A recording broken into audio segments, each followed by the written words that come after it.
Have you ever wanted to be taken on an adventure to the fairy realm by a large green dog? If so, then you will love today's creature.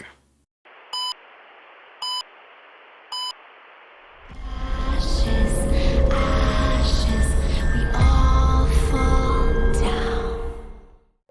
Today we take a look at the fluffy green harbinger of death, the Cooshie. The Cooshie, or fairy dog, haunt the moors of the Scottish Highlands. While the Cooshie is only one of many mythical hounds found in the British Isles, it may be the most unique.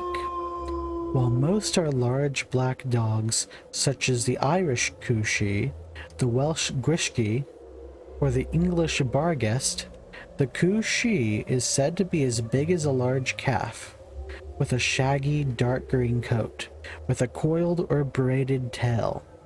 Its eyes were large and glowing, and its paws were said to be as large as a man's hands. The Cooshie was believed to be a harbinger of death, much like the Grim Reaper is today. So while its much smaller companion, the Catshie, would steal the souls of the dead, the Cooshie would take your soul to the afterlife. However, the Cooshie could also go after the souls of the living if it felt like it.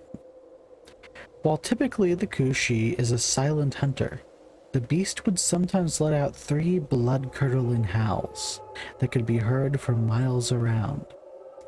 When the howls were heard, men, women, and children alike rushed to safety. It was believed that those who had not found themselves in safety by the 3rd howl would die of sheer terror.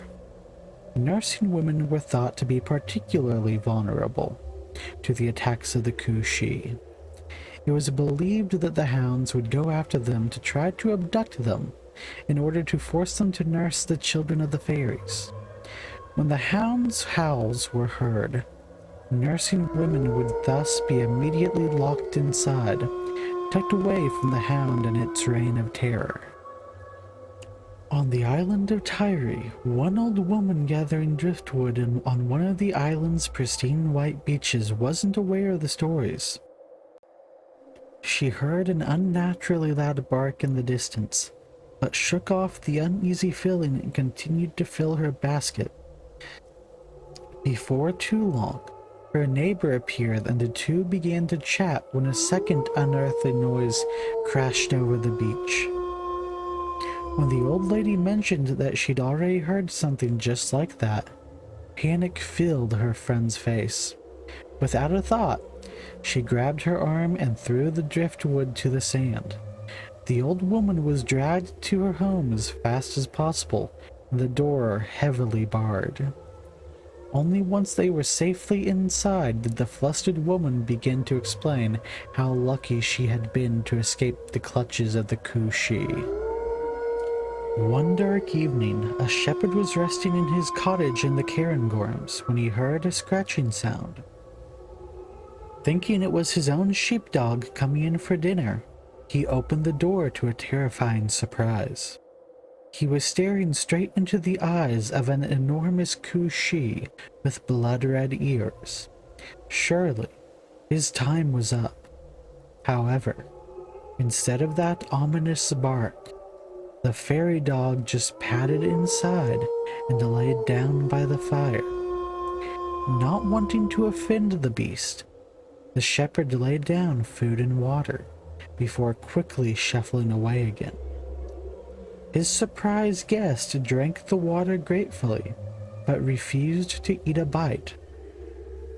When the sheepdog did return minutes later, it immediately flattened itself to the floor when it saw the Cooshie. The fairy dog made a noise, and tentatively, the sheepdog crept forward to devour its dinner. Just before dawn, the Cooshie gently licked the shepherd's hand before wandering out into the morning.